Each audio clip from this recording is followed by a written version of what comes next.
3분 말씀입니다. 본문은 마태복음 14장 26절부터 31절까지의 말씀입니다. 제자들이 그가 바다 위로 걸어오심을 보고 놀라 유령이라 하며 무서워하여 소리 지르거늘 예수께서 즉시 이르시되 안심하라 나니 두려워하지 말라.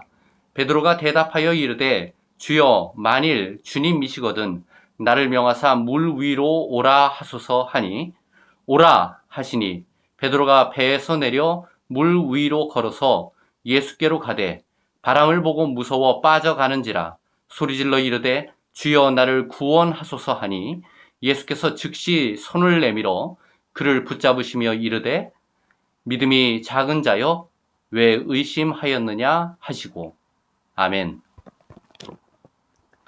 오병이어의 기적을 베푸신 예수님은 잠시 제자들과 헤어지십니다. 예수님은 기도하시기 위해 산에 올라가시고 제자들은 배를 타고 바다로 향합니다.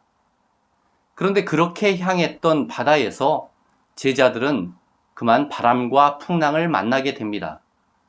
성경은 제자들이 고난을 받았다 이렇게 기록하고 있습니다. 그때 제자들을 더 당황시킨 일이 있었습니다. 누군가 바다 위를 걸어서 제자들에게 다가오고 있었던 것입니다. 예수님이었죠. 그러나 제자들은 그것이 유령인가 생각했습니다.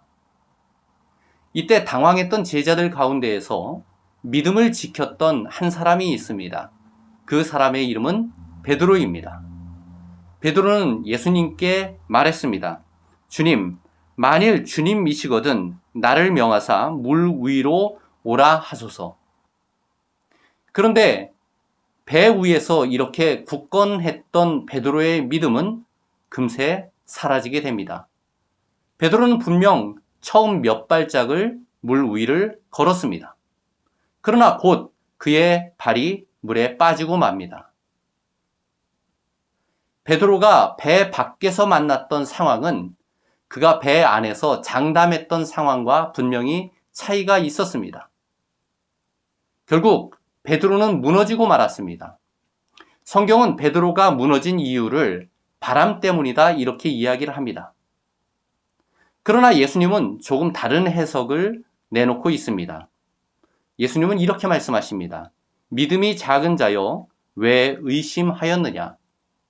즉 베드로가 물에 빠진 것은 바람 때문이 아니라 그의 믿음이 작았기 때문이란 말입니다. 우리는 누구나 교회 안에서 굳건한 믿음을 받고 그리고 그 믿음으로 세상 밖에 나가서 살 수 있다라고 생각합니다. 그러나 세상에는 우리가 알지 못하는, 우리가 미처 예상치 못한 많은 바람과 시험이 우리를 기다리고 있습니다.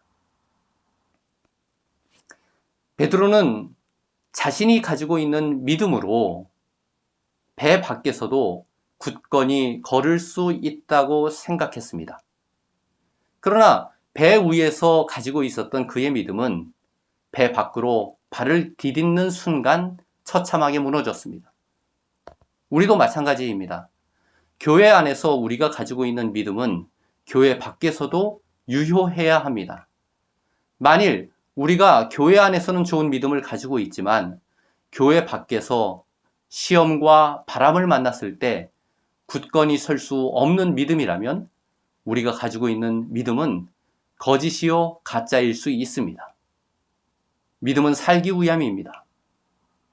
교회 밖으로 우리들의 믿음을 가지고 나갈 때 그 믿음이 우리를 살리는 믿음이 될 수 있기를 주님의 이름으로 간절히 축원합니다.